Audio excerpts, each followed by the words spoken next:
'Twas the night of finals when all through the studio Arthur and I were astir, studio. The fiber optic tree hung by the bookcase with care in hopes that St. Taff would not stop by there. The servants were nestled all snug in their beds while visions of Matthew Dominguez salsa'd in their heads. And Amy Lama in her kerchief and Boobash with a basque had just settled their brains for a long winter's task. When out on the porch there arose such a clatter I sprang from the desk to see what the fuck was the matter. Away to the window I flew like a flash, tore open the shutters and threw open up the sash. The moon on the breast of the old beaten snow gave the luster of a rusted car to the objects below, when what to my wondering eyes should appear but a steely fellow and 8 tiny reindeer. With a fiery glare that could be no so much farther, we all knew so quickly that it must be Doppel Arthur. More rapid than eagles, his coursers they came, and he whistled, shouted, and excelsior them by name.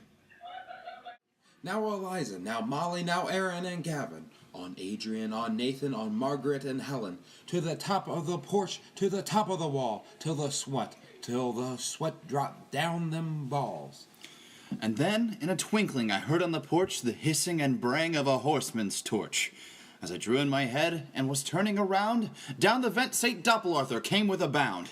His chest was dressed in all fur, from head to his foot, and his clothes were all tarnished with his sashes and his boots. A bundle of bases he had flung in his back, and he looked like a cheap peddler just opening his pack.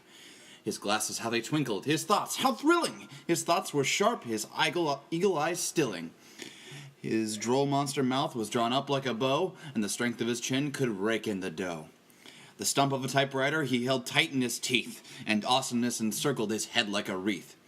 He had a knife-like face and a gun made of metal that exploded when angered and would never settle. He was built and exquisite, a scary fucking elf, and I screamed when I saw him, because I feared for myself. A wink of his eye and a twist of his head soon gave me to know there was skillet water somewhere.